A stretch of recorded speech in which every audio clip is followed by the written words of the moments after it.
And welcome back to the Boundary Corner podcast, along with my partners Brian Ziegler and Shelton Moss, and a late arriving Jonathan Talley. He will be here in just a little while, y'all. My name is Curtis Wilson. Boundary Corner podcast is part of the College Huddle Network. And this episode, as always, is brought to you by Dr. Jeremy Counts down at Counts Family Pharmacy, 301 South Main Street, Blacksburg, your friendly neighborhood pharmacy. Season's over. Well, the regular season's over. The regular season's over. It went by fast, did it not? Such is life, man. I mean, we started the season. Sheldon didn't have a job. Now he's got a job. He's got a new apartment. He's writing articles for the Key Play. Sheldon, he will feverishly be finishing out an article after we wrap up tonight for y'all tomorrow. Sheldon, just get a little tea on what you're going to be reviewing there for that article when it drops. Yeah, so I think it might be a two-part series, part one tomorrow, but because I got a lot of things to write about. But I would say, I just talked about how much of an underachiever Virginia Tech was, historical underachiever. If you saw my tweet the other day, Hokies are last 23 years, they had the highest point differential against FBS, plus 6.9 point differential for a team that did not finish with a winning record at 6-6. So I think the defining aspect of this team will just be, underachieving. I mean, they should have won more than 6 games, but they didn't. Found a way to lose every close game, 0-5. And I think the play on the field was a lot better than what the record indicated, even though we certainly do have some criticism of coaching. But I talk about the defense and how they did statistically improve in a lot of metrics from last year, but it was also somewhat of a mirage just because they faced a lot of backup quarterbacks. They didn't really win a game against any decent quarterback the entire season. They gave us some big passing plays, a lot of explosives, and they struggled to stop the run consistently. So, I think when you look at those factors together, you kind of look at a defense that just really didn't. I think the sum of the parts, wasn't bigger than the whole, whatever the quote is. I don't know. But they didn't perform well enough. So there you go. All right, so definitely check that out tomorrow with Shelton. And, normally we will start with Tell the Truth Tuesday, review the game, but because we were waiting for Tally, had to attend a basketball game tonight, going to be sliding in here a little later. We're going to start at the end at the beginning. So what we're starting with is we are going to start with our big screeners this week. We have decided to pick every conference championship game, all 9 of them, straight up, money line, no spread involved.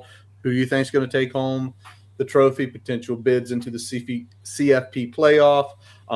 We're going to actually discuss that and the rankings once we get this wrapped up. So a lot of fun, a lot of games. If you're a gambler like Jason Long, our buddy, I have a feeling either Jason come Sunday is going to have a lot of money to the bet on the NFL. He's not going to be able to bet on the NFL Sunday after Friday and Saturday.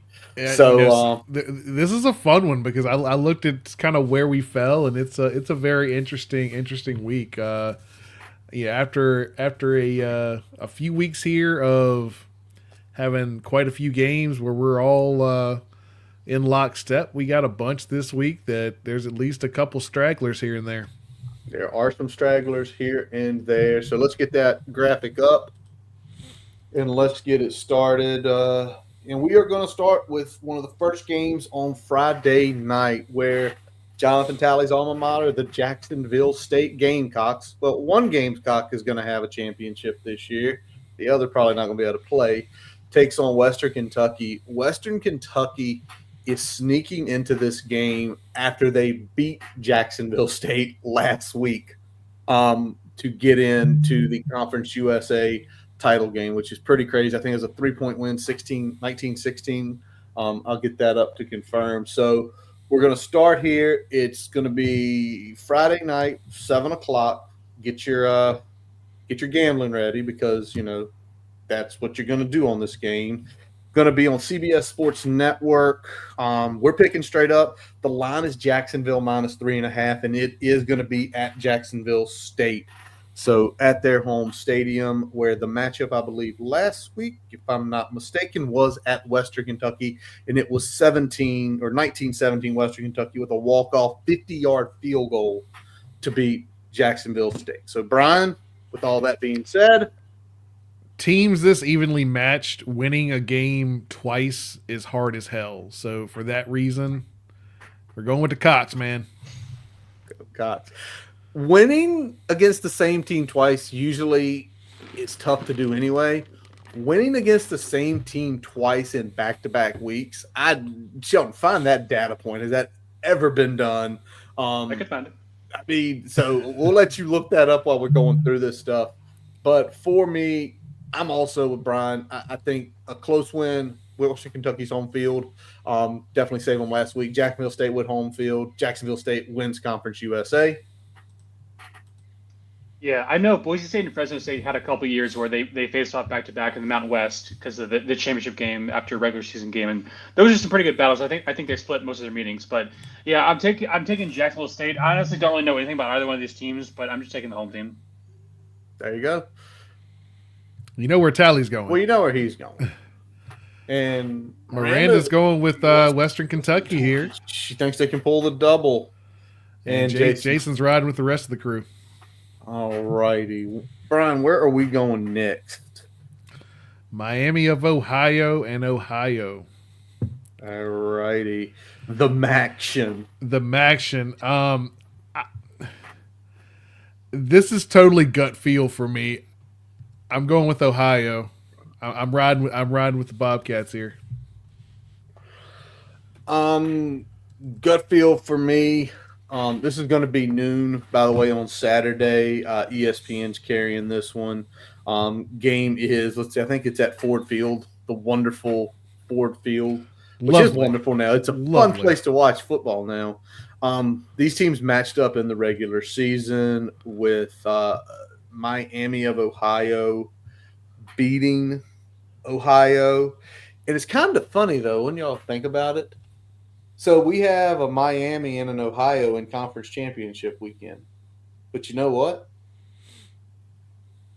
Is it either one we thought it'd be? Nope, not at all. Nope. I like Miami a little bit more, and I'll tell you why on this one. Yes, they're going to pull the double, but that game was way back when. You take a look at their records this year. Miami's of Ohio's other three losses, they lost to Northwestern, they lost to Cincinnati, and they lost to Notre Dame. And they were competitive in those games. So I'm going to go Miami of Ohio on this one. All right, Sheldon, what you got? Yeah, I'm taking Miami. Last three games, they've given up a total of 28 points. Their defense is on fire. I'm taking the team with the better defense today. So Miami. All right. Tally's riding with y'all. Miranda's on my train here. And Jason is with y'all as well. So it's kind of a split house here. Little 4-2 action. Little 4-2 action there. All right. Oh, baby. Next one, Sun Belt Conference, where this legitimately looks like a really good game. Marshall's 9-3. Usually, Louisiana, the Raging Cajuns are 10-2. This game at Cajun Field, so it is a home field advantage for the Raging Cajuns. Will be on ESPN on Saturday. Saturday night, 7:30. Yep. Have a man cave set up. You don't miss any games. So everybody know that out there. And it's interesting. I'm trying to pull it up here. I don't think they played in the regular season because there's an East and West for this. Marshall coming off a win over JMU. They did not play in the regular season, so a first meeting of the season. Yeah, first matchup. And it's a good matchup. They're both good, solid teams. Brian, what are you thinking on this one? You know, I've liked what I've seen from the Marshall games that I've watched all year. I haven't watched a ton of Louisiana throughout the year. Marshall's looked pretty impressive compared to what I thought we were going to get from them this year. So I'm going to take Marshall in this one. Yeah, Marshall, 2 of their 3 losses. Obviously, they lost to Tech, and then they lost to Ohio State the following week. So 2 of their 3 losses are to Power Four teams. Raging Cajuns 1-1 against effectively not 1-1, but Raging Cajuns' biggest win this year beat Tulane early in the season. Lost to Tulane early in the season, but beat Wake Forest. So with all that being said, I don't know. I like Charles Huff. I think this is more. I like Charles Huff. He might be the coach in a couple years. So get on his bandwagon now. Well, I like Michael DeZermo. That's the head coach for Louisiana. Okay. He was a little bit similar to Pry in the sense that he got really unlucky his first 2 years, but this has been sort of the big turnaround year for Louisiana. He's done a great job there. They're 10-2 overall, 7-1 in the conference. So I'm taking Louisiana. I just think they got a really good unit. Yeah. All right. Yeah. Tally's riding with you there, Shelton. Miranda's riding with me and Curtis. And Jason, hey, we got a full split here on this one. Hey, Sheldon, just a little background. Where did Diormo come from? Where was he prior to going So into? he was a first time head coach. He was an assistant there for a bunch of years, and he actually came before that straight from high school. So he was a running backs coach for 1 year, and then switched over to tight ends for 5 years, and then just moved up the ranks. Wow, that's actually pretty impressive. To do something like that, you don't see a lot of guys literally go from high school straight into a G5. That's one of the more impressive things, unless you're at one of the big time, high schools within a state or something, which could be the case down in Louisiana where he was. I'd have to go do that research, but good for him. Good for him with 10 wins. So yeah. All righty. Now we're getting into some of the bigger games. And this one's a juicy matchup. So first of all, Brian, I'm gonna need you to play weatherman. Give me the weather for what's the exact name of the town where Army's located? I know it's on the east, the river and everything. Mitchie Stadium. Look up Mitchie Stadium. Yes, Mitchie Stadium. So this game, Friday night, it's 8:00. It's on ABC. 2 G5 teams who are very good. Obviously, Tech. If you're a Tech fan, you remember playing this Tulane team in the bowl without players. A lot of players left last year. Army, what a great fucking season! Just straight up 10-1. The Army Navy game is going to be incredible this year. They're both really good. They both run their offenses efficiently. I look forward to that game in a couple weeks. But this is a big one for the AAC. I don't think Army can backdoor its way into the playoffs with the win here, based on where UNLV's ranked. But Friday night, 8:00. It's cold right now on the East Coast. Brian, let's get a little weather report. What's going to be the temperature at kickoff on Friday night for this game? Let's see. I'm getting there here.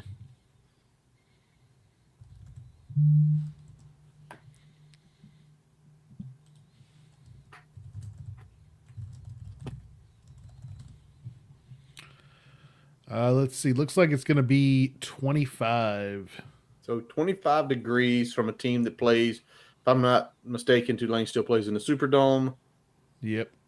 So definitely against the elements in that one. Tulane also coming off a hard loss to Memphis, which for some reason, my oldest son, I guess he watched that game or saw the score. He's like, yeah, Memphis won, Dad. Big win for Ryan Silverfield, Brian, as well. Yes, it was. Yeah, it looks like it's going to be between 25 and 27, depending on where you look at kickoff. So Ooh, cold. All right. Well, with all that being said, Brian, who you got? Despite all of that, I'm rolling with Tulane here. I think they just have a little bit more. They're a little bit more dynamic, both on offense and defense. So I think that's going to be the difference in the game. I think they squeak one out, but Army makes it very, very close. All righty.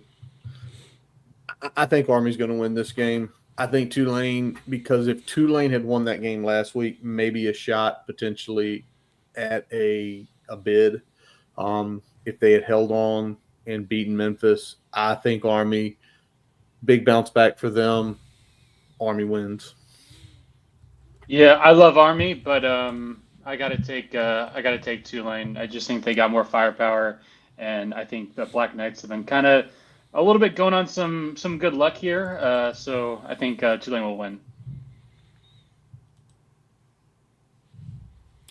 Yep, Tally's riding with Army, Miranda's riding with Army, and Jason is riding with Army. So Sheldon, me and you were out there on our own on this one. Curtis, you are on mute. Listen, dome team, 25-degree weather, 10 to 15 mile an hour winds. That's all I'm gonna say. If All they win, right. Godspeed to them. All righty. Finally, we get to the big one because the next 5 games effectively are going to be automatic bids into the playoffs. Brian, you want to talk about this one a little bit? Yeah, I mean, we got UNLV, we got Boise. Yeah, this is a really, really interesting matchup. Like a little bit of contrasting styles there. Um, I'm liking what I've seen from Boise. I think Boise holds pat in their march into the college football playoff, and in my opinion, getting one of those automatic buys as well. So give me Boise State, and we'll talk about that later. But Yeah, teaser. we will teaser. Teaser. All righty. Y'all know these teams played one time already, and it was Yep. in Vegas. It was at Allegiant. It was a little bit warmer. Um, did y'all know that was Alshon Gente's worst game of the season? He averaged under 4 yards a carry. UNLV's rush defense ranked 10th in the nation, only giving up 101 yards a game. That was a 2-point game the first time. It is at Boise. I'm sure it's going to be cold as hell there. I'm actually interested to see that. It's not going to change my pick, but you know, Friday night, it's going to be about 40 at kickoff, so not terrible. I think UNLV shakes up everything because right now their only 2 losses are to Boise in the overtime game against Syracuse very early in the season. Syracuse obviously 9-3 had a great season. I think UNLV pulls the massive upset and shakes up potentially the CFP. All right.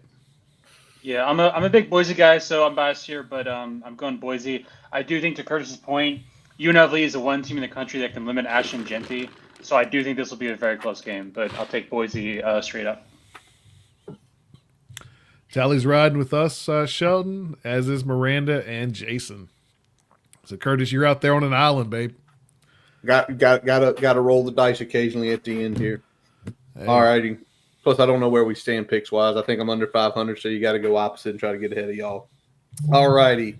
Let's get into the Power Four, where on Saturday at noon, down at ATT Stadium in Arlington, Texas, the house that Jerry built, it is 10-2 Iowa State at 10-2, or against 10-2 Arizona State. Um, I don't think anyone's shocked by Iowa State being a good team this year. Matt Campbell's had numerous good teams since he has been at Iowa State for the last few years. But big shout out Kenny Dillingham. I think this is the biggest surprise of maybe the second biggest surprise, maybe not, maybe the biggest surprise of all the P4 teams in the championship game, in my opinion. But what a season for them. And Brian, anything to add on top of that? Anything you like? Sheldon, anything you like about these teams? It's just an interesting matchup, and I mean, we talked about how the Big 12 shook out, and there was kind of really 5 or 6 teams there at the end that could have made a run here at the conference championship game. Colorado probably notwithstanding, these are probably the 2 best all year, top to bottom. So seeing them in here, I think is probably the best outcome that you could have hoped for.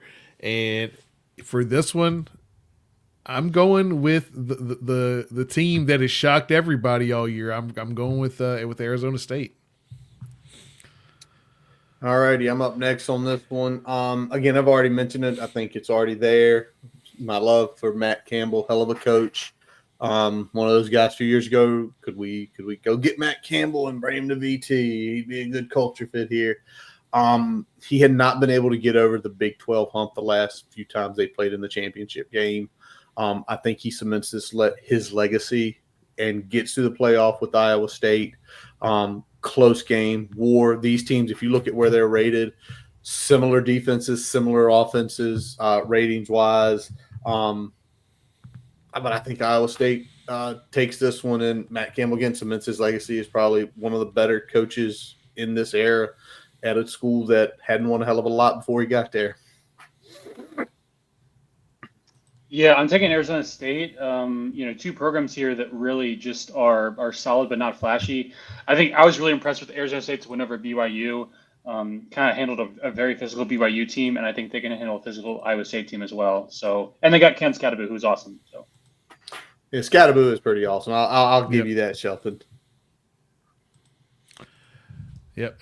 And Curtis, once again, you were out on an island because Tally, Miranda, and Jason are riding with Arizona State as well.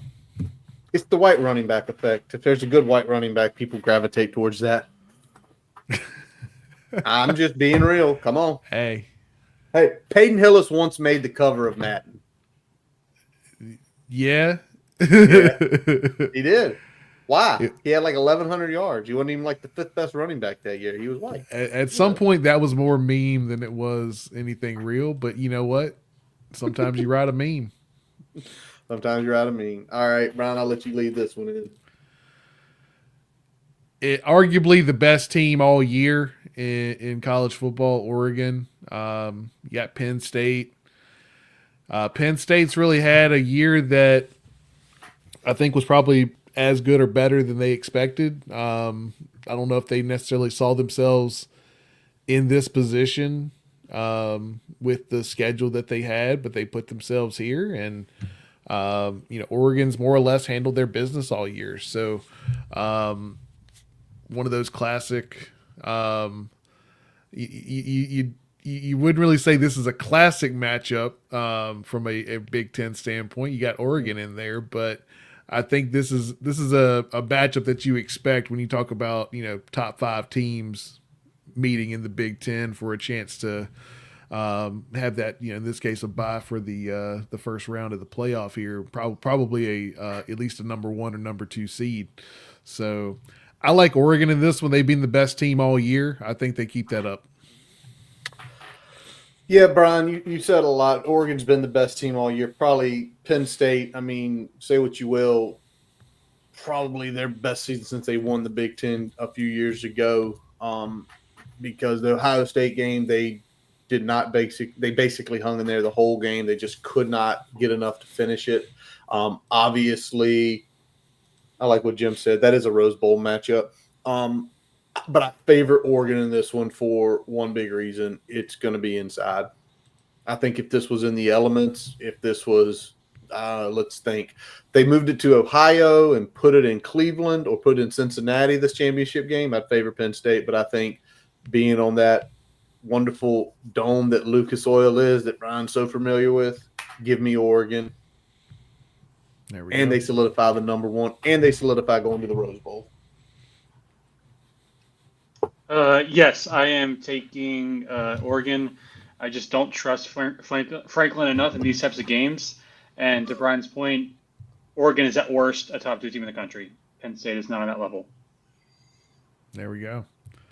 Tally's riding with us. Miranda's going with Penn State. Jason also going with Penn State. I mean, let's be real before we jump to the next game. I mean, obviously, I think everyone was expecting Ohio State to be in this game for the rematch from earlier in the season, which was an unbelievable classic. The question is, where's Penn State's head? Because I think, let's be honest, going into the end of last week as they prepared to play, who did they play? Oh, somebody help me out here. Y'all gonna make me pull up efforting. I'm gonna make you do it. Damn you people. They played Maryland, who fired their offensive coordinator, Dane Josh Gaddis, 44-7. The question is, how quick can they get up? Because I think in their head was, we're going to beat Maryland, Ohio State's going to beat Michigan, and we're going to be somewhere between 7 and 9. Where do we land? Are we on the road or are we at home? And now with this happening, Penn State's, whether they win or whether they lose, but they get the bye. They're guaranteed a home game. I do not see them go below 8 in this situation. There you go. All right. Thanks, Jim. All righty. Next, we go down to Charlotte. Probably the game that has the biggest implications in terms of which team gets in and which team doesn't in terms of at large. If you looked at the college football playoff rankings and the way they shook out today, very interesting to see where a certain team from Alabama was located on these rankings. So this game, I think, has a lot of odds at stake for what happens here. Curtis, you're muted. Yeah, 100%, Brian. This is, like you said, it's so much riding where the teams fall, what happens in this case, based on what the playoff committee did tonight with their 6 different ways of explaining why people are aware of things. There's no fucking consistency. They have one goal, which is they're going to try to get Alabama in the best they can. That's all their goal is, because they want that giant fucking A to be there at some point to draw viewership. So, with that being said, anything on this with Sheldon before you give your pick? Anything that's caught your eye about either team? Yeah, I think SMU is like really, really talented. Top 5 offense in the country per SP plus. Clemson is a little bit more balanced. They've got a good offense and a good defense, but not necessarily elite in either one. I don't know. I just think Lashley's done a really good job. It's kind of funny when SMU lost to BYU earlier in the season, we thought, oh man, they must be overrated, and they almost lost to Nevada as well. But it turns out BYU was also really good. So you just never know early in the season. I think SMU's just done a great job. Brian, early in the season is in rankings. Don't get me started yet. I'll be on that soapbox here shortly when we start talking about who's going to make the college football playoff. But as far as this one, I'm going Clemson for a lot of reasons. But number one, I think if Clemson wins, I think the ACC still gets 2 teams in. I think Miami's getting fucked at this point, regardless. Yep. This is going to obviously be SMU's toughest task to date. Clemson just got out of war with South Carolina, where they could have easily have won that game and been 10-2 coming into this game. Probably ranked 1 spot behind them. Probably pushed everybody down a little bit.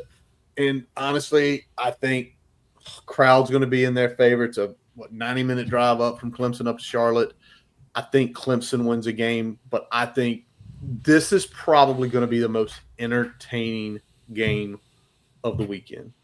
I think the game is going to hit the over, but I think Clemson sneaks out like a 3 to 5 point win. This one is tough. I think Clemson has the better staff, or perhaps I should say the more proven staff. But I just think SMU has more talent across the board, so I'm taking SMU. But I'm fully aware that Clemson might very well make this a game. Yep. Tally's going with Clemson as well. Miranda Clemson, and Jason is riding with you, Sheldon. Oh man. Yeah. Saddle up. Yeah. Saddle up on your Mustangs there, boys. Yeah. All righty. So one last game to pick. And this is the one Jason's gambling on, so we have to put this last. But he's going to Atlanta for Georgia and Texas.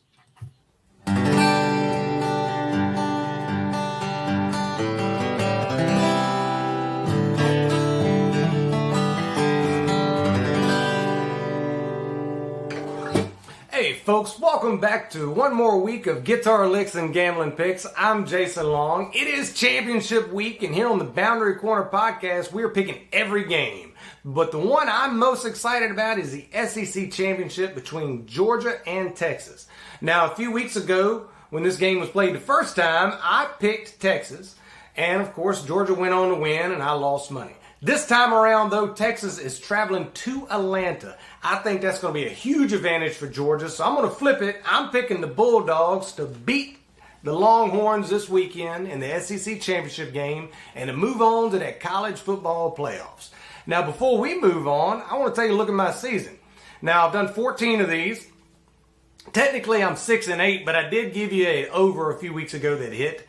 That makes me 7-8, but that is still a losing season. So I apologize to anybody who might have been riding along with me and lost money this year. That being said, hey, that's the risk you take when you're gambling. So I want to leave you all with the best advice I ever received.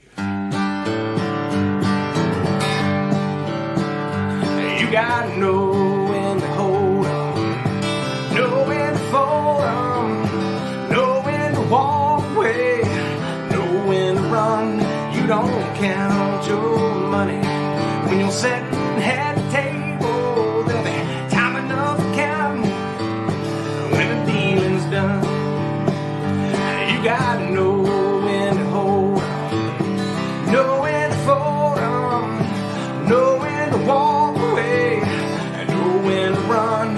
You don't count your money when you're sitting at the table. There'll be time enough to count when the dealing's done.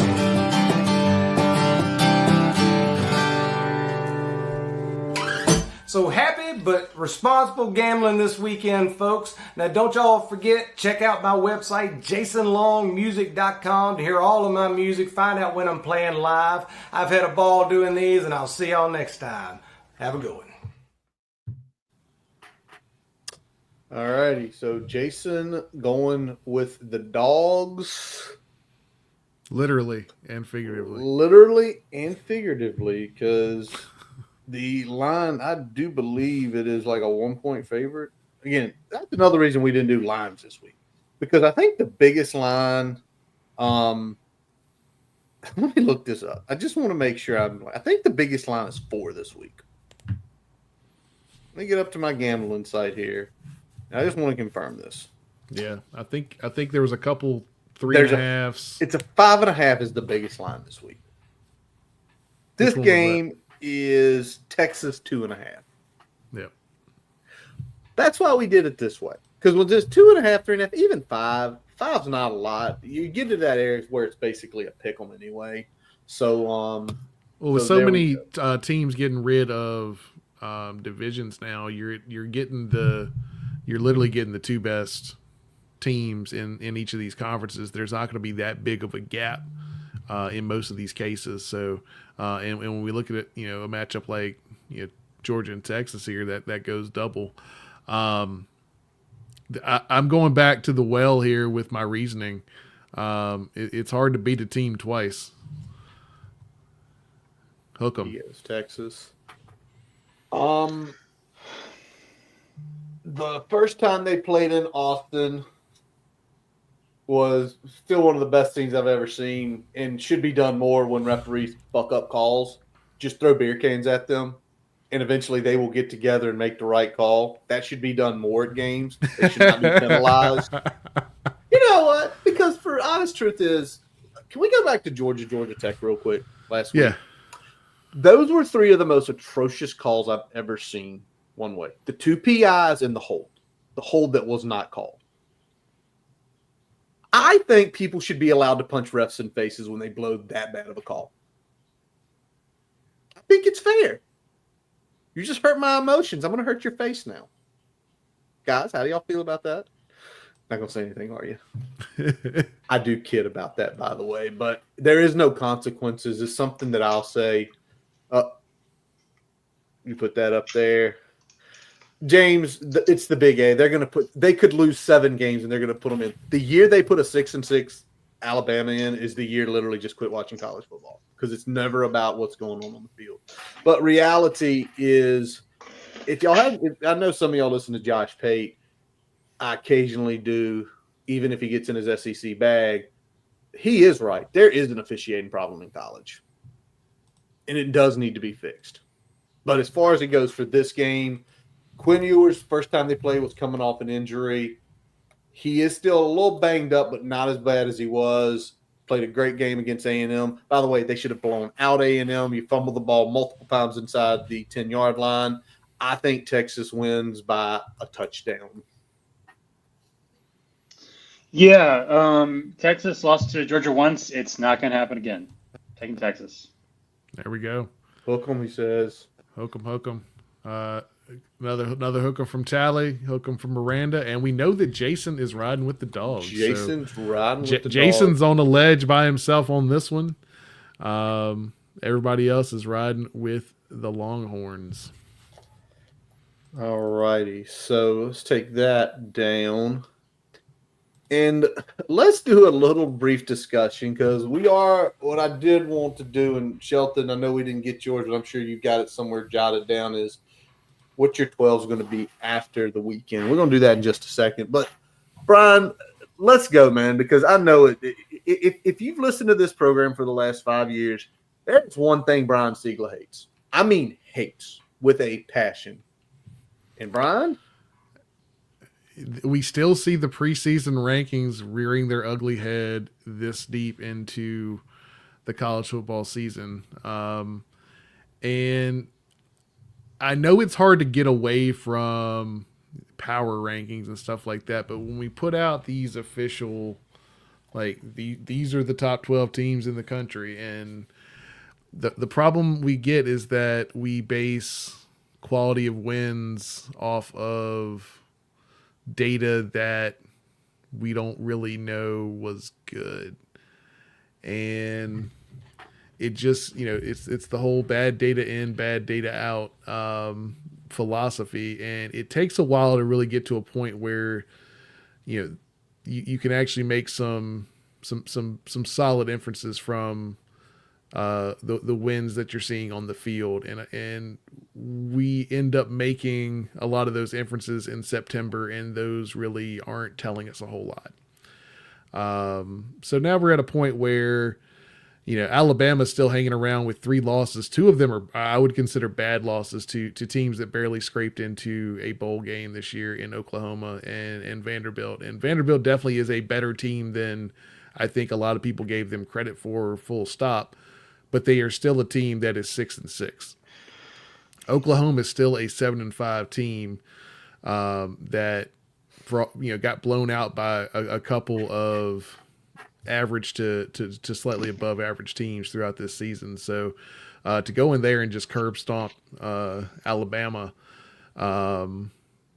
that's a bad loss for them. And I think that the problem that we have with we talked about it last year. We're talking about it again this year. Is that with the problem with the committee in general is that, number one, I think they still do, even though they don't put their rankings out until later, they are still colored and shaded by what preseason rankings are, and add to the fact that I don't think they give losses and the on the field outcome enough weight compared to the eye test. I feel like so much is eye test and okay, well, who did you play? And it's kind of funny because I think we were looking at strength of schedule, Curtis, and we compared, I think it was SMU and Alabama, and they're like 70 and 71 or something like that. You weren't looking at that.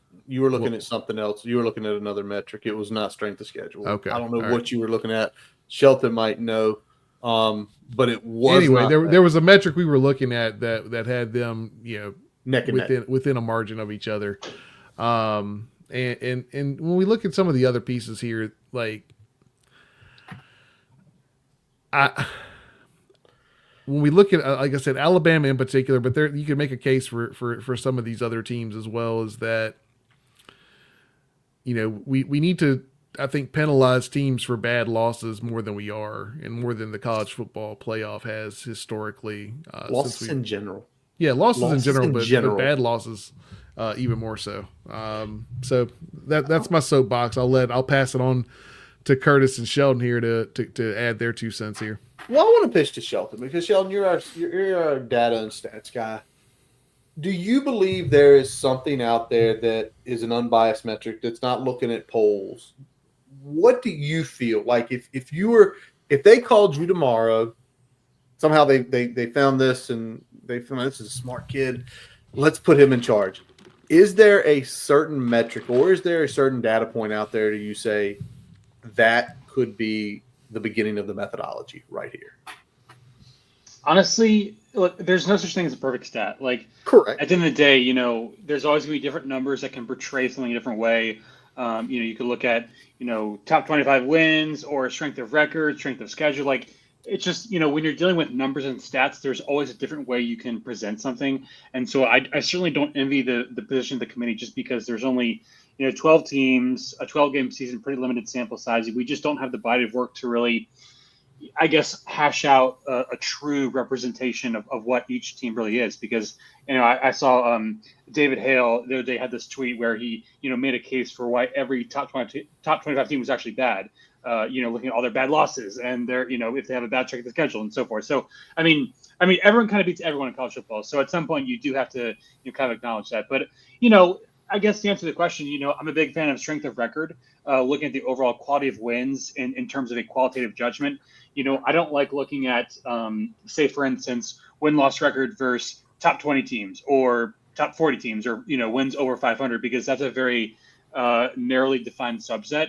And it is sort of like a, self-fulfilling prophecy. If you beat a team that finishes 5-7, you don't get credit for a 500 win. But if you lose to them, they're 6-6, and that counts as a loss. So, that kind of makes it tough. So, I mean, there's ways. I think with today's analytics and everything, like there's ways you can have much better judgments for evaluating teams. Again, like strength of record. But I just think it just seems like people are always going to be unhappy, I guess, and so I don't necessarily criticize the committee too much. But I do think in general they tend to sort of work backwards from their conclusions. Like they work backwards from like, okay, what is the best SEC team, and let's try to vouch for them. And they'll look at any stat that justifies their argument. They'll go with that. So I don't know. I just don't think they have a very clear process for how they kind of evaluate things. It kind of changes every year. Well, you know what I dislike, and it happened tonight with the committee chair is they value different things for different teams. That's where I get upset. Like, they're really good because of this. Oh, well, they're better than them at that. Oh, well, we're not going to look at that. We're going to look at this for this one, and then this for this one. And it's like, so what you're saying is your real goal is you want the biggest brands in. That's all they should say. I wish they would just say it. If they just fucking say it, be like, okay, hey, here's what it is. We get it. Hey, remember when we were in school and there was like, you'd write a paper and there'd be a fucking rubric for the paper, right? Yeah. Give me a fucking college football rubric and give me, all right, this is weighted this many points. This is weighted this many points. So at least we could understand the process. And because when you have a more transparent process, you can at least say, okay, well, you can point to this and say, this is why this team is better. You might not agree with it, but there is at least a justification behind that. It's not moving the goalpost. It's not whatever the dollars and the eyes say. It's at least a very fixed matter of getting to the end point there. You're on mute, Curtis. But here's the thing. If they did that in the beginning, then they couldn't justify certain teams. Because if one team's telling the bad metrics, it's like, hey, that's what you said you go by. We really like that team. We need that team in. Like, no. But I'm with you, Brian. If you actually were to put a rubric out there like that and have everything in the way it's weighted, then there'd be no questions. Because then also, as certain people fell into certain rubrics, they couldn't back off of it. Be like, no, this is your methodology. This is what you're saying is going to determine the best 12 teams. Yeah, there's always going to be that like one anomaly team that doesn't has a really good record but doesn't check very many boxes, and then on the flip side, there's going to be a team that may not have the best record but they check a handful more boxes. This at least gives you kind of a step-by-step way of justifying putting that one team in over the other or vice versa.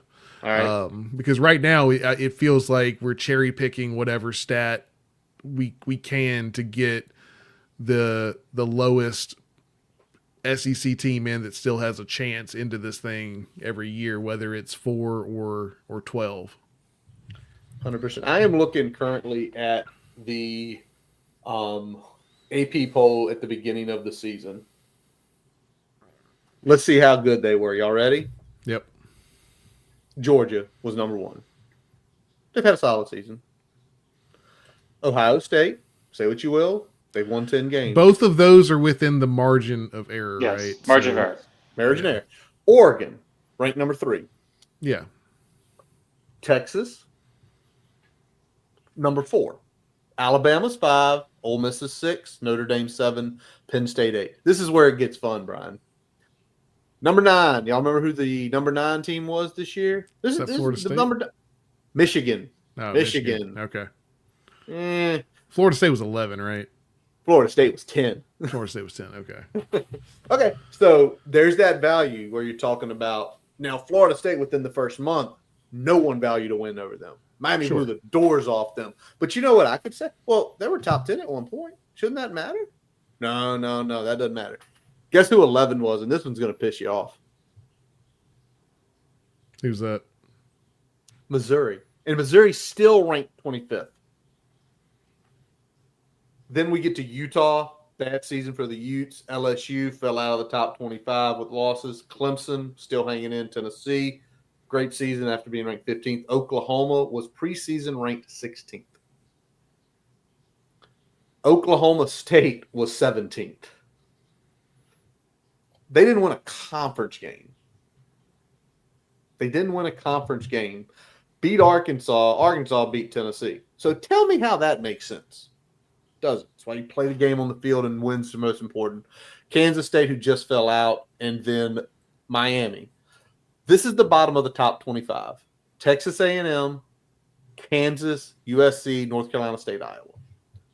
They basically, it's a coin flip if they've got any of them. A coin flip. And this is where Brian's point always becomes big. This is what we're basing things off of. This is what we're looking at the beginning. Because in this sense, Missouri is 9-3. Missouri is not a top 25 team. They really aren't. But they stick in there because they started at 11 and they never got below 3 losses. Where a team like Duke or Syracuse, I know they both beat us. Pisses me off. They're both 9-3. Only Syracuse got ranked. So, hate it.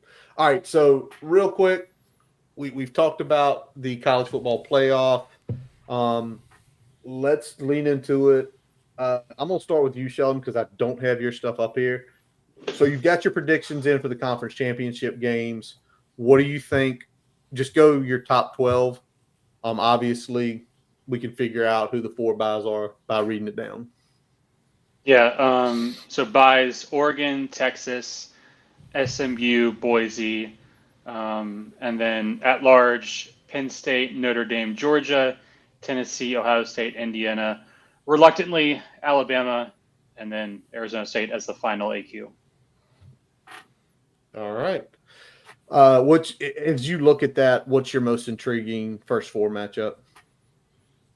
Let me see. Penn State, Arizona, Notre Dame, Alabama, Georgia, Indiana. I don't know. I guess I go Notre Dame, Alabama, because that game is interesting. Because if I had to guess, Alabama would be a slight underdog because they're on the road. But if that game were played on a neutral field, I think Alabama would probably be favored. They've actually they've underperformed from their metrics a little bit. So I do think they're probably qualitatively better than people think they are. But that would be a really, really close game. And I do think people are underselling Alabama a little bit. I know they aren't what they used to be, but they've still got some good football in them. So I'd be very interested to see what would be made of a matchup like that. All right. Brian, what about you? All right. So AQ buys. I've got Oregon, Texas, Boise, Clemson. At large, and this is in order of rank, is going to be Notre Dame, Penn State, Georgia, Ohio State, Tennessee, Indiana, Arizona State, SMU. All right. So looking at your core or your first 4 games, which one intrigues you the most?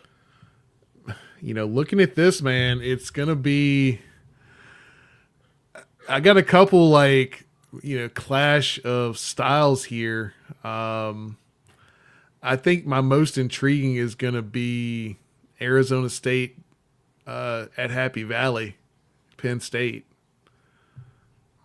Hey, white running back downhill, Yeah, exactly. I snow. mean, it's gonna. I think that's interesting. I could point to Notre Dame and SMU for very similar reasons, but I think I'll go with Penn State, Arizona State. Probably least intriguing is going to be Georgia, Indiana. Yeah, because Could that's gonna could be at interesting, but I feel like that's going to be. I think Georgia handles them fairly well. Ohio State, Tennessee, I think is going to be an interesting one as well. But in terms of like thinking of where it is, what the weather is going to be like, style of play, it's got to be Penn State, Arizona State for me. All righty. I'll give mine real quick here. So automatic qualifiers: Oregon, Texas, Iowa State, Clemson. Those are 4 AQs. Then it goes as follows: Notre Dame, Penn State, Georgia, Tennessee, Ohio State, SMU, and then UNLV. My most intriguing game of those is Tennessee, Ohio State. It really is. And the reason I say that, because if I'm not mistaken, the 8-9 goes to the one, right? Yes. 8-9 goes to one. I'm more intrigued by that game there because Tennessee is one of those places. It's in the hills, it's in the mountains, it's cold. There is no effectively advantage for them with Ohio State. Ohio is cold. But the question is, can Ohio State actually get to the level where they can play? And I mean, when I say that, can they get to the level with all that talent? That's the one. Like, if you ask me right now, that would be your Saturday night 8 o'clock game. Probably the Notre Dame. Look who's joined us. Finally. Can Ryan Day win a big game that matters? Who knows, man? But I think that, hey, he's here. What's happening, Tally? I made it. You Barely. You are all Barely, good, man. my friend. You all good, man. You all good. We just get in here telling lies about what the top 12 is going to be. Shelton's got Alabama in. I got them out. Everybody better have Alabama in. They in. They ain't They're letting them in. yet. They ain't letting them out. They gotta have that money. They gotta have that Bama money. Tally's saying the whole team could get sick and die, and they'd somehow put them in, right? They put them in, man. Once I knew they weren't going. Once they had a couple of convincing wins, and they weren't going to the SEC championship, so there was no way for them to lose that game. I said, yeah, they in. As soon as I saw them at 11 and not 12, I was like, they really gonna try to get them in. They really gonna get them in. They gonna try their damnedest. Now, I think SMU losing could throw some janky stuff in there. I think if SMU was behind, who is it? Behind Indiana. They wouldn't survive it. It's going to be a toss-up. They wouldn't survive a loss. I think being in front of Indiana, it's going to be interesting. It's going to be interesting because do you drop, like in my position here, I got UNLV. Do you drop them 2 spots? That's you got UNLV jumping. I get what you're doing. I don't foresee that scenario. Well, again, I looked at that game from earlier this season, and when you hold Janetti to under 4 yards a carry, I think they can do it again, and that's why I think they can pull the upset. Because again, they got to beat them twice in the same season. Yeah, Tally, and that's the thing. Yeah. Oh, go ahead. No, go ahead. I was just gonna say that's the thing, like about Texas and Georgia. You know what I'm saying? It's like you got to play somebody twice in the season. It's rough to beat somebody twice. You know what I'm saying? But both of Uh-oh. We lost your mic, Tally. We got the Alabama buffer going. y'all lose me? We lost your mic. That was weird. Like you were still moving normal and everything. Yeah, it's going to be interesting. I mean, and I don't know if you got a chance to get who you think the 12 is going to be. Obviously, Alabama's going to be number 11 or number 12 per you. Let's just put that on there. As you're looking kind of that in your head about what could break out, because you've got, let me just put it up here, Tally, just so you can get your points in here. Because you got Texas winning, you got Clemson winning, you got Find it out here. You got Arizona State winning. You got Boise winning. So you're saying Boise's going to get a bye? Yeah, I think Boise is going to win and get a bye. Boise wins and gets a bye, and you got Oregon. So, I mean, as you look at the other teams that are going to make it, do you think? I'll ask you this: do you think it's going to be Notre Dame, Alabama on the 20 or 21st? Are they going to make that game the prized game of the weekend? Probably. I mean, that's So where's that's Amen? that's a good setup. You know what I'm saying? Because you're bringing two big money markets together, and that's what they want. And it's got some history. Even though Manti Te'o's girlfriend wasn't real, and I think the last time they played each other and all of that, but yeah, that they want something like that. We'll probably see something like that. And that's stuff we expect as fans. That's one reason we all get excited about the playoff. That a lot more teams have the opportunity to get a chance to go play, potentially win, and then the big matchups. And it's going to be big matchups, not at bowl games, but at home fields. Because Tally, it was like 56 down there today. It was like 21 up in South Bend. It's probably like 15 there tonight. And I think they make that. No, it was like it was like 39 here. That was during the day? Yeah, it's like 30. I think it got up to like 42. It's been cold. Hey, it's cold here too, man. We What are you here? I'm wearing layers. If I'm wearing layers, it's cold out. It's cold. It's cold. All right, yeah, there you go. That's the way a lot of people are feeling right now, Robbie. So you put it out there. Tally, Robbie's on board with you here. Yeah. They ain't gonna let them lose. All right. Well, let's get to it. We went through big screeners. We talked about the playoff. Let's get to what happened on Saturday night at Lane Stadium. Let's do a little tell the truth on Tuesday.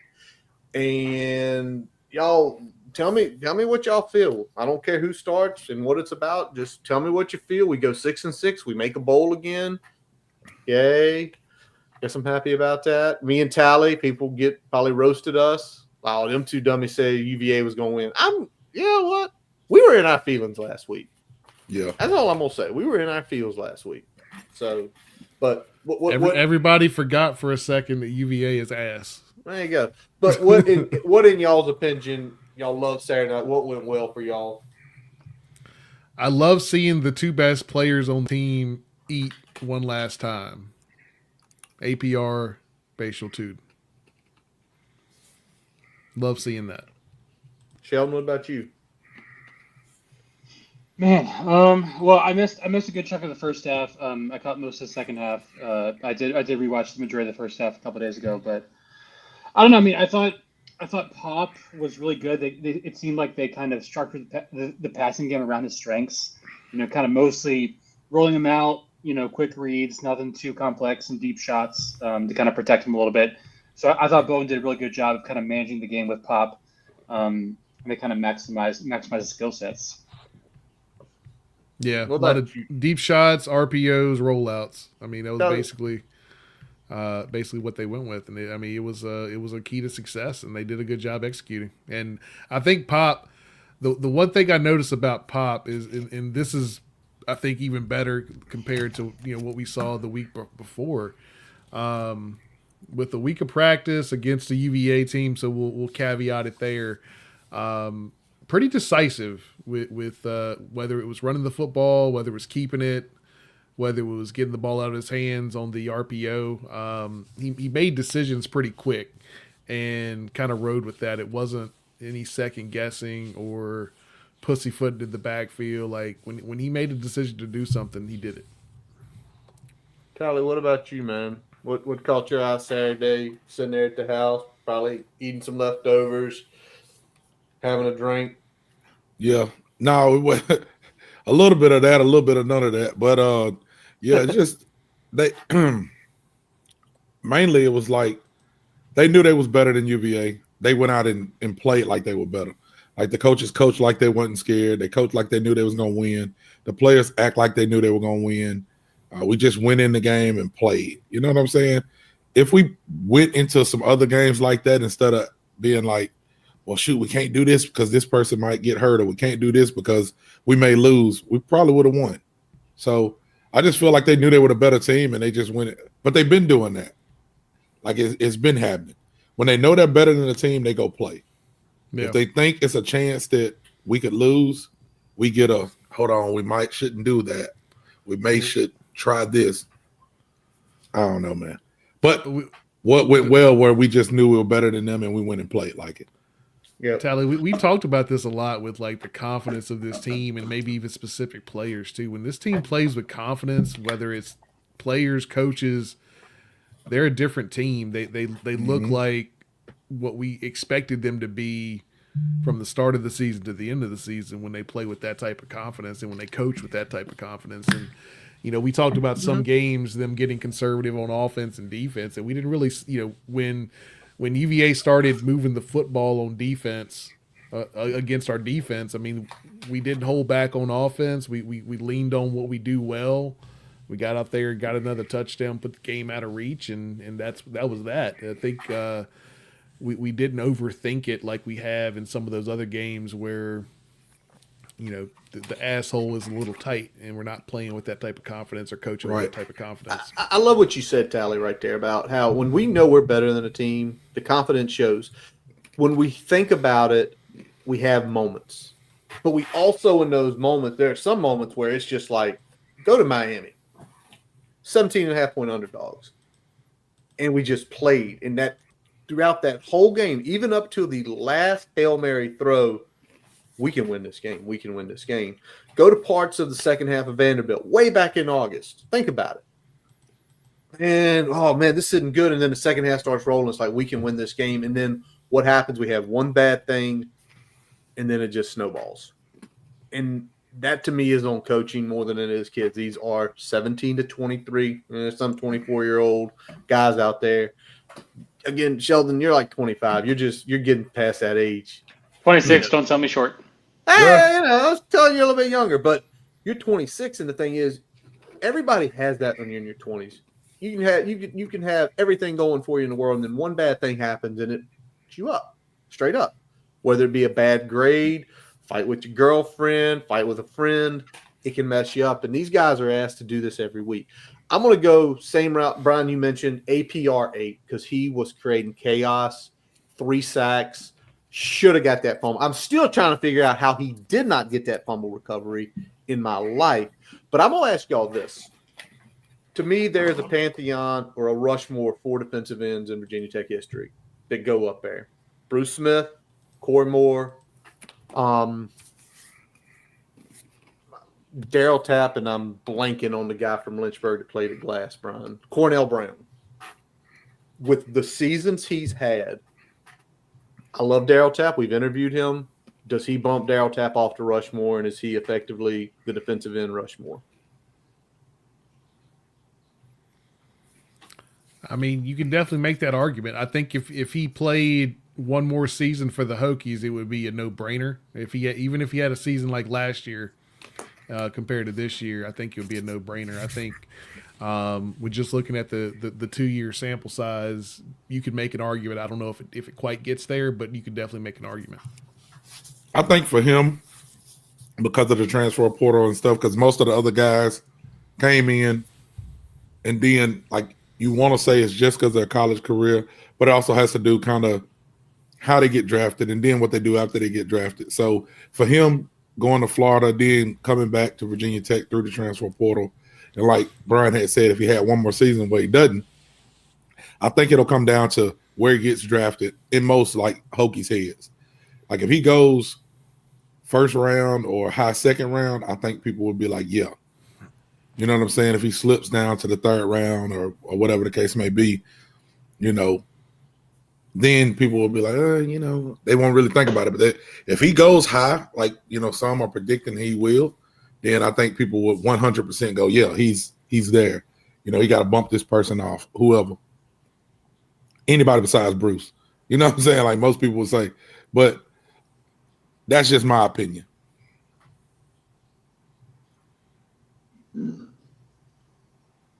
You're muted, Curtis. Oh, I thought it was me. Nah, tell him you. Yeah. So what was the prompt? I was researching something. Defensive end, Mount Rushmore, Tech, Smith, Boy Moore, Yeah, I don't Yeah. know if Carroll. I don't know if I'm qualified because I wasn't around for the glory days of BT football. So like my top defensive ends are like obviously APR, and then outside of that, I mean, Kenna Keenum. yeah, it can Trayvon. I mean Trayvon Hill. Honestly, like if you're just talking my time frame of watching BT football, that's who'd be on the Mount Rushmore in my Right. time. Daddy, So Daddy, yeah, Daddy. Daddy Nichols Daddy is Nicholas. good. Yeah. Yep. Yep. So I All mean, right. there've been a handful of decent ones, but yeah, I'm just not. I mean, obviously, Corey Moore. I don't know. I just wasn't around for the glory days, so I don't know if I can really comment. I love putting So- Sheldon. so- Sheldon, you so, always yeah. Sheldon always gets to throw that out every time. So he's- I was, so yeah, he's- I was like 3. I don't know. Yes. Yeah. So in It's all right. Sheldon's eyes, he gets 2 spots. He gets to He gets 2 spots on Mount Rushmore because he's so he's young. He hadn't seen a lot of defensive ends, but Bruce no, and Corey. He that's cool. absolutely say they have to be there because of all the accolades. Then APR gets 2 spots. All right.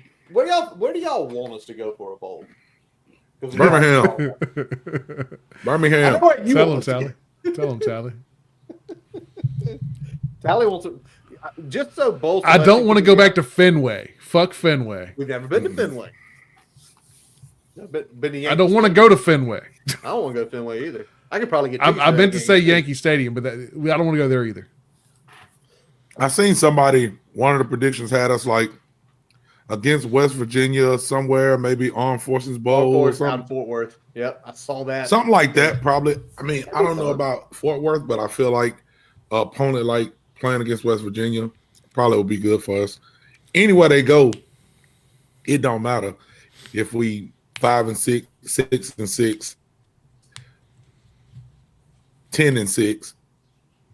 Virginia Tech, Hokie Nation gonna show up. So wherever they put us, they're gonna have Hokie fans there for sure. Curtis said, "Don't rain like it did last year." Oh my God!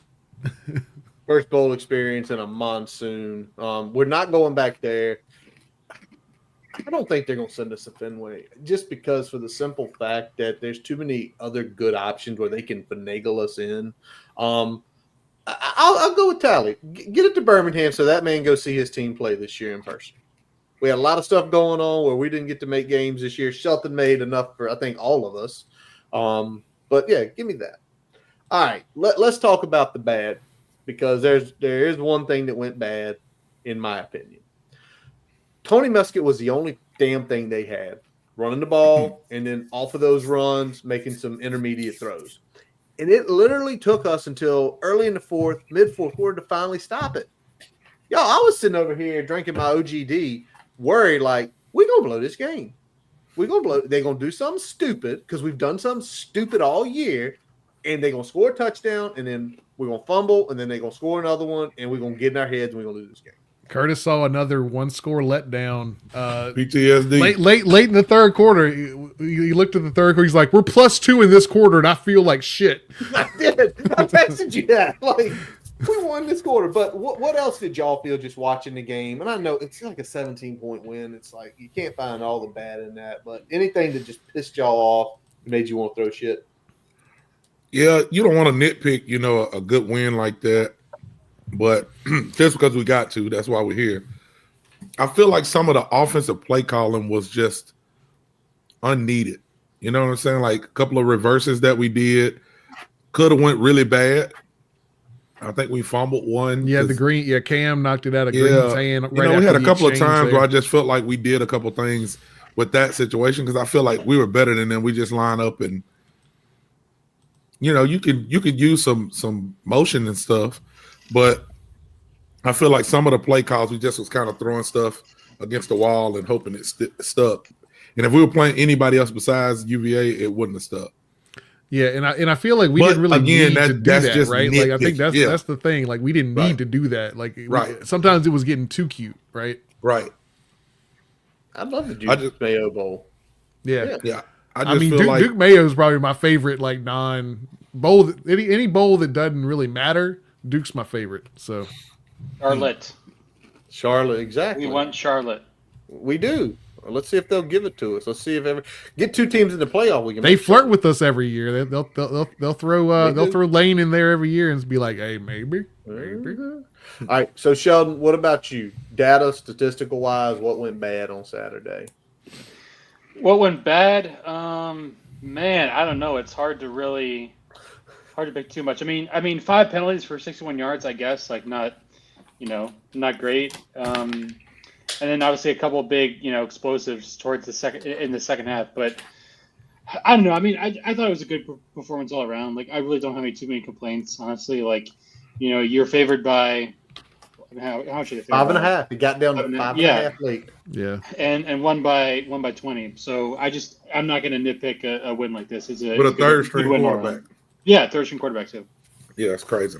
There was an argument going, and I listened to Hokie Hangover yesterday, and people been saying, how have they hid Pop? How have they hid Pop? What did we say at the beginning of the season? And this is when people don't listen. We said the best thing that Pop was third string was why he ran the scout team every single week. Pop got so many reps leading into the season. That's why he didn't look rusty. That's why he didn't look funky. He'd been playing football every week as a scout team quarterback. Y'all know it was him because if you saw on Saturday all the stuff he does, it's you can emulate that. He can throw the deep ball good. He sells fakes good. So Andrew Alex was like, why is he third string? Everybody on the Twitter sphere. Oh, why is he third string? Why? Because he's a redshirt freshman. All of y'all, if he had been too deep, y'all would have been losing your minds why is a redshirt freshman the backup? That's not good. Well, if you'd have did that, everybody would have been critical of even wasting a scholarship on Colin Schlee. Exactly. So somebody would have been bitching about something. I think the main thing is just his size, the way that he plays. If they're looking for him to be there for a while, they got to protect him, and you got to get that nutrition plan in him as much as you can before he sees the field. So, yeah. We've seen him late in the season. I don't even remember what he looked like at the beginning of the season, or even in the spring. I mean, I knew since high school he was good. He could ball, but taking the kind of hits and things like that is it gets you hurt. You know what I'm saying? I mean, look at Kyron. Yep. So, I mean, is he built for 12 games right now? Exactly. Probably not. Well, the thing is with him though, he went from 170 out of high school. He's up to 190. He's getting. You wish you had one more year, right? You wish you had one more year of him to get more meat on the bone, a little bit of fat, a little bit bigger. Because I think the way he moves, it's not going to take that away. If he can get to 196 by, start of fall camp next year, 197, you might feel pretty good about it. Put that man on the steak and potatoes plan. If he can get, another, 6 to 8 pounds on him, I think you're in a pretty good spot there.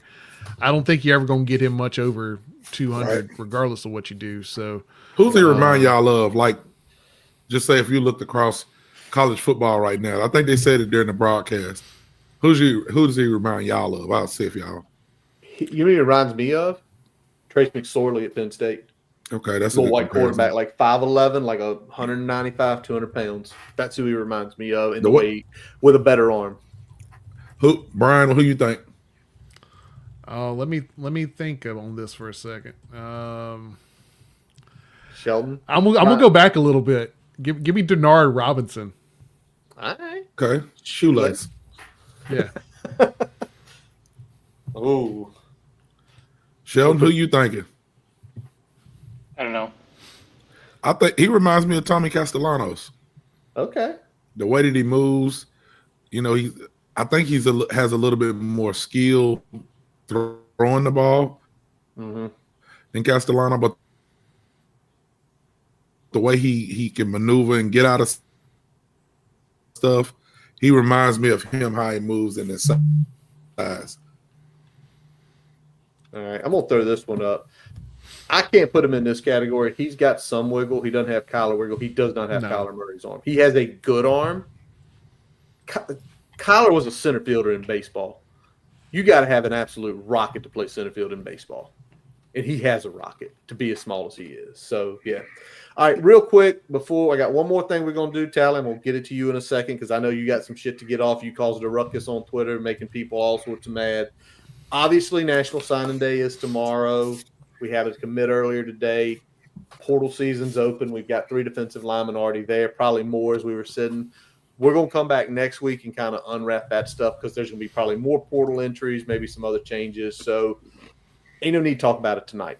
But Tally, the floor is yours because you go ahead and put it out now in spoken word what you put in that tweet. No, so most of the time for the season, of course, everybody, you got to have somebody that you got to put a blame on, right? So I just like the debate. I'm not telling people they're wrong. I just want to hear what people say because I'm like, y'all are telling me that Marv is the reason we lost all these games. And I mean, people was giving good stats. Well, we led in this game. Well, we led in this game. I'm like, well, if you look at the games, it was more than just defensive letdowns. Sure, Marv wasn't adjusting well in the third quarter. I agree. But if I'm looking at it from a holistic standpoint, right? Our top defensive player our top player that gets drafted is going to be a defensive player. And we're going to have more defensive players drafted. Is that because they were developed well? Is that because of the scheme worked for them? You know what I'm saying? And then we had all these pieces come back on offense. You got everything you wanted on offense. You paid people big money. You got every piece back that you wanted. Maybe besides O-line. I guess they may have didn't get some O-line, but the pieces that we had, you got them back, and we're still 6-6. So people say, well, you had this defensive, you had APR, and you're still 6-6. I'm like, yeah, but the offense had as much talent. You know what I'm saying? I feel like it was more question marks on the defense than it was the offense at the beginning of the season. And they said, well, people got hurt on the offense. Well, the starting safety got hurt in the first game. Sherman got hurt in the first game. So I just don't understand how you pick one and not the other. You know what I'm saying? I'm picking the head man anyway. I'll just tell everybody that. I feel like it's the head man's fault, the games that was lost. That's my opinion. But if you just say somebody got to fall on the sword, I was just wondering how people say it's Kyron's fault and it's Mar's fault. So Brian, what you think about that? Yeah, I know I'll you say seen this. the tweet that they was killing me on. I saw the tweet. They were killing you. If we talk about somebody got to fall on the sword, and it's got to be somebody that's not Brent Pry and not Whit Babcock, right? So we're talking about somebody down the pecking order. Mm-hmm. I do lean Marv over Bowen, and I'll give you my reasoning. And most of it has to do with it similar to Pry, the things that Marv doesn't do well regardless of game day. I think Marv doesn't do a great job of adjusting, especially in the third quarter. I think those game plans have been pretty rough. I think that Bowen, even when things aren't working, he does adjust pretty well, or is at least quicker to adjust to try something new in the game. But when I look at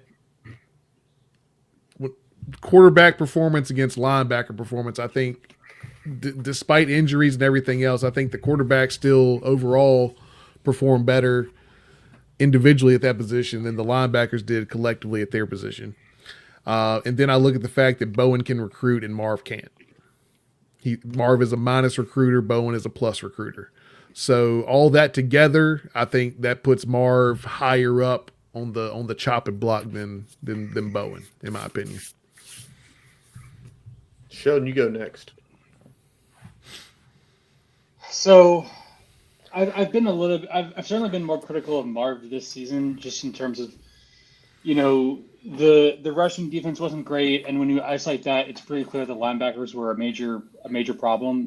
Linebacker play just wasn't good enough. Tech finished 62nd in rushing success rate, which is not terrible, but again, with how much you returned and the fact that you had a full year to kind of revamp that linebacker room, it just isn't good enough. So, I think the linebackers. It might be a bigger issue with recruiting than it is with coaching, just because you look at a guy like Caleb Woodson, who was, pretty much, one of the best performing guys in that entire room, arguably the best performing. and he's a young guy. So there's some potential there, but I don't think they manage that room correctly, and that's Mar's specialty. Like he's got to own that. So I think metrically, there's some nuance there because the defense did improve from last year and the offense, kind of plateaued in some areas. But I also think the offense was dealing with, a limited offensive line and injuries to key skill players, including the quarterbacks. So you kind of give Bowen a little bit of a pass there. I don't think the defense really maximized their potential. And I think the offense was a little bit closer to kind of doing, as much as what they had. So I've been a little bit more critical of Marv this season. I like this because Charlie. Now I'll say this. Put up Robbie's thing. I'll throw this in too. Yeah, Robbie, Okay. thank you. That's my boy. But I'll say this too, and y'all excuse me, I'm eating some pretzels. You fine. Another thing that kind of threw me for a loop is like, okay, if we won 6 games, right? So if we won 8 games, and we lost 4, we would probably be here in a lot different position and feel different, especially if those wins came against Miami and Duke. Yep. Your defense gave you, if I'm not mistaken, I know they gave you 4 turnovers against Duke. Because people say, well, we scored this many points. I'm like, it's okay if you score 35, but what if you can score 50? Like, you got to take the layup points. I know we got 4 turnovers and won the turnover battle against Duke. Still lost. We won the turnover battle against Miami. We won the turnover battle against Miami, and I can't remember how many we had. We may have had 3 to their 1. Yeah. But whatever the case is, I know we won the turnover battle there, and we still lose. So it's like, is the defense doing enough for us to win? Or is it's just, to me, I feel like the defense and the offense never was on the same page. One would give us some stuff, the other wouldn't. And then I feel like a lot of times, again, I ain't trying to go down the rabbit hole with it, but this is just my thinking when everything's done and I got time to analyze. We mismanaged injuries 100%. Yes, I wasn't in the locker room, but I could, on the outside looking in, we mismanaged injuries on both sides. And we are where we are. So who does that fall on? Like, I just feel like everybody was quick to say it's Marv. And then what Robbie said made the most sense to me. Like, y'all told me that Pry is not y'all, but the world says Pry is a defensive guru, right? So if my defensive guy is having a problem, because he's a young coach, and this is a first-time coordinator, he's having a problem. You mean to tell me you couldn't step in and show us some things that's going to help the defense? Or, hell, Bud Foster walking around, we can't ask him to come in and run some kind of something to help? Like, I just feel like it's some things the head coach could do to help the defense more than if there is a great offensive coordinator out there and Pry's a defensive coach. I feel like we would benefit more from having a great offensive coordinator. That's just my opinion. Now, Curtis, I know you had some stuff that you want to go with. What you got? You're on mute too. Get off mute first. The microphone likes undone. This is what Callie the point I'm making is there were times this year where the defense was like that. The offense can do shit. Opposite way as well. There were times the offense just scored, and the defense let another score. In the Syracuse game. Offense still put up, 31? Was that right? 31? I had the score up here a second ago. 31? 31, right? Yeah, the offense put up 31 in that game. And the defense played a great first half, and then they just fell. It was never and Price said it, and he said it, and he tried saying this is what his preaching thing is. Complimentary football. We had very little complimentary football this year. We had very little score touchdown, make a stop, go put a field goal up, make a stop, pin them deep. We didn't have that. We didn't have any complimentary football all year. That's why we're 6-6. Now, to this point, Robbie does make a good point. If Marv isn't doing well and your former head coach is a DC, he should be getting in that room. How much does he go into that room is the question. And what weeks did he go into that room? Where do we see it more? But I'm like this. I think both need to go. Because even though I like Tyler Bourne as a recruiter, and there are times where he's sitting at the blackjack table and he can't do no wrong, then there's times he does it and he busts every single hand in a row where he cannot put up anything. So, there you go. That is a good question. Has anybody asked? Is he staying away from it still goes back on Pry here for the same reason Robbie brought up there, because if Pry is in the defense that much and we're still having inconsistencies, then that's still a reflection there. It's a reflection on Pry. Now, if he did do that, that's probably why Marv's going to get the hook. But I've said this, and I said it after the Syracuse game, and I'm going to continue to say it. Things have to be changed. Mm-hmm. We're multiple games under 500 in the whole tenure the last 2 years, because I give the free pass to the first year. It probably was the single worst P5 roster in the country. Think about that. The only argument you could say is did we do enough to try to flip it year one? But as far as what we did with the talent we had, that's you're not going to get much better than that. But that was a cultural decision. That was a cultural decision. That was basically, I'm going to give everybody an opportunity that's already here and put them on there. The thing that needs to happen is you've got to change things in this staff. Inexperience, top to bottom, is the killer. Yep. You've got to go find some old heads, and I don't care if it's a defensive coordinator, if it's an offensive assistant, if it's an offensive coordinator. You've got to change the dynamic in those rooms. You've got to put an old head that when somebody does something stupid, I mean, we all work with these people at some point in time in our life. They're older, and you say something dumb, and they just tell you straight up, like, that's stupid. Like, don't do that again. Now, some might do it in more gentler ways, but they need somebody in there to smack them in the back of the head, right? Like, no, we ain't doing that. Why are you gonna run a cover two versus this? They're gonna eat it up all day. Or why aren't you gonna put a spy on a quarterback that can run? That was He's the only one. He's the only one running. He's the only one doing anything. He was the only one doing anything Saturday night, and it took us 3.5 quarters to stop it. I can't deal with that. I can deal with the quarter. I can deal with the broken play. Can't deal with the consistencies like that. The question now goes, as we kind of start wrapping it up here tonight, is when are we going to see the changes? We're seeing the portal. They're doing the big signing day thing tomorrow, starting at like 7:00. Which I think I don't think there's going to be any flips. I think we're going to sign everybody. But I think I said to Tyler, I can't remember if I texted all y'all this or you this or put this somewhere. There's going to be pissed off people when they see all the coaches in the room glad hand and making announcements tomorrow, because people are going to be like, all these other schools right now are letting people go. Josh Caddis got kicked to the curb today. Guy who was a quarterback coach for J.J. McCarthy got kicked to the curb today. Gus Malzahn left. Jamie Chadwell's leaving. Movement's happening. We're just sitting here. Oh, we're all good, everybody. Everything's good. No, everything ain't good. You're an average football team with an above-average roster this year. And you epically failed. Okay, so I have some nuanced thoughts about this. So you talk about the assistants. Look, I do agree that you have to make staff changes because there's no choice. Like, you went 6-6, make staff changes. But I probably lean more towards the tally way of looking at this, because I think when you look at the overall body of work, there's just nothing that this team is really bad at, but nothing that they're also great at.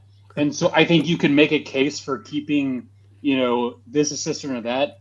But the ultimate problem is that you have a head coach who's 1-12 in one-score games and finds a way to lose and finds a way to snatch defeat from the jaws of victory every single week. I just don't know that the performance of the coordinators has been bad enough to justify an immediate reactionary decision. But it's just this weird situation where the play on the field exceeds the win-loss record, but everybody wants to fire the assistants, but the main problem seems to be the head coach. I think it's a weird dynamic. Okay, so let me go here, Sheldon. First of all, go Brian, because I know you were doing that and listening. So I think the problem that we're in is we're in a situation where, from a buyout standpoint, if Pry is the problem, we can't move on from Pry right now. Nope. Yeah. So that we're I starting at understand square that. one.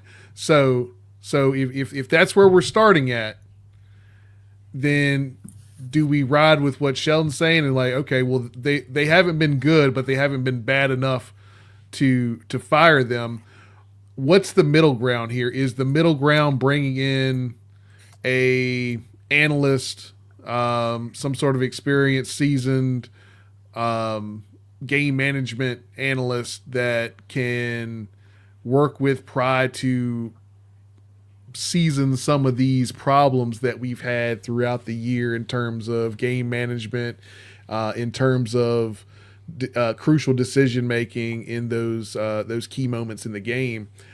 Because I mean, we talked about it. Those have probably cost us at least 2, maybe 3 wins this year, right? When we look at the cumulative effect, this could easily be an 8 or 9 win team if a handful of decisions are made better on game day. It's so true. when we look at that, is the answer standing pat and bringing in an analyst like that because you're not in a position right now to scrap it again and start from scratch? That's a good question. Great question. See, and that's the thing. I don't. Again, I'm not the one that's out here beating the drum saying fire Pry, but I just know that I don't feel like firing Marv is going to make us win more games next year or the next year. I can't definitively say that because Pry's still the head coach. Yeah, he is let the me, one let that's me, losing. He's the one. Like again, and Brian, I know you want to go, so don't forget what you're gonna say. What you're thinking about saying, but it's like if we do bring in a new coordinator, of course, he's got to learn a system that's gonna set us how many years back, and it's gonna do this, and we're still making the same mistakes. And it's a long list of things that went wrong, but who leaves the quarterback in when his foot is broke? Who makes that decision? Whose decision was it to not play Caleb Collins. Woodson? Yeah. Well, whose decision was it to not play Caleb Woodson early in the season? True. Yeah. Whose decision was it to not get Q Reddish on the field earlier? Just little things like that. Like, I don't know who it is. I don't know if it's the defensive coordinator. I don't know if it's the head coach. I don't know if it's the position coaches. I don't know, man. Like, it's just a lot to think about. And again, I don't want people to think, anybody who's here listening who interacts with me on Twitter, like, I'm not argumentative. I like to have discussions. So I genuinely was asking, like, I see this happening. I just want to know, what do y'all think? And why do you think that? Well, Brian, what was you going to say? Or Curtis, you got something you was going? Brian, I got mine. I'll let you go first, man. So I'm with Brian. You have to make some change, and Shelton. You have to make some change. If you don't do an overhaul, that's fine. But this is what you do. You do 3 positions.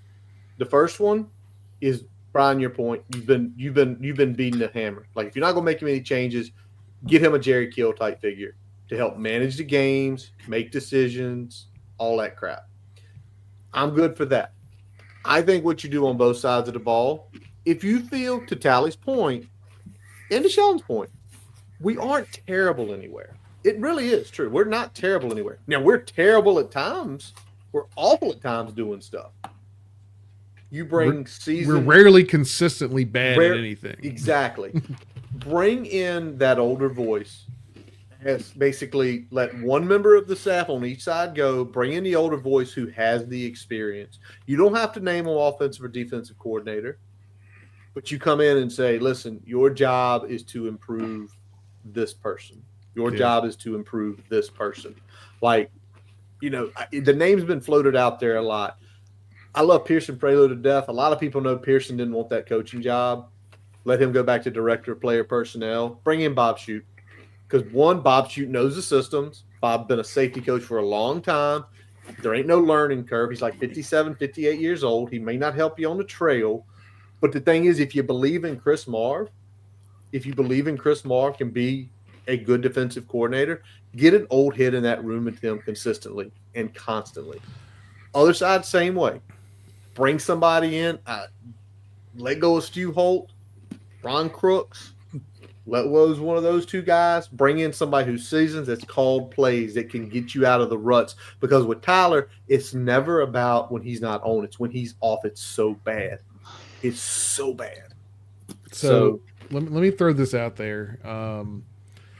We talk about a Jerry Kill type, but I mean, what this staff is lacking, regardless of what position they are, whether coordinator, position coach, head coach, this staff does not have a lot of head coaching experience on it. One guy. And that doesn't really count. at least not in the meaningful way that we're looking at here. So and that was a very short tenure as well. Correct. So when we look at that, do you two birds with one stone? You get a former head coach that's fine being a coordinator that has that experience. Is that a half step where you're still spending the same amount of money and not having to hire a new coordinator and a Jerry Kill type, whether you have the budget for that or not? I don't know. I'm wondering if somebody with that type of seasoning that's willing to be a coordinator underneath a Brent Pry could rub off on him and be kind of that right hand man from a game management perspective, regardless of whether they're running the defense or running a position group or whatever it may be. Because I think the biggest problem is that just this staff, top to bottom, lacks experience of managing games because you've got fresh coordinators and a head coach that never did it till he got here. It's true. It's true. I think all of us here, Sheldon, anything you want to add additional as we get ready to wrap this thing up and hire Mac Brown? Listen, Mac Brown does know how to manage a game better than Brent Pry. I'll say that. So, Sheldon, anything you want to cap us off I certainly think you could, maybe consider adding some consultants or analysts, and that'd be fine. But I just think when I look at the data, I'm not seeing the justifications for significant staff turnover if the team had performed up to their expectations win-loss record-wise. Like if the staff had not bungled a bunch of games and we were sitting here 8-4, maybe 9-3, I think we'd all be happy. And the stats would be the exact same. The data and metrics would all be the exact same.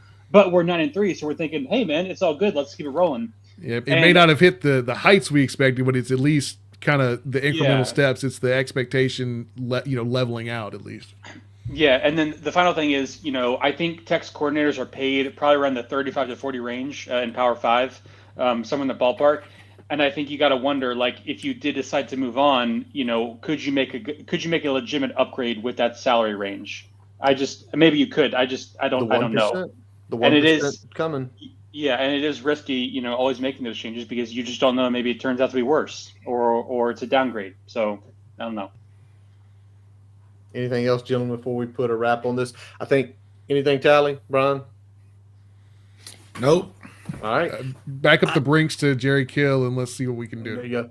I think it's just this. I think we all need to see changes happen. And I think, Shelton, to your point, because of the way you look at the metrics, is if we went 9-3, you'd all be happy. Maybe 6-6 was the best thing to happen to basically show this staff is not going to be the staff that gets us where we want to be.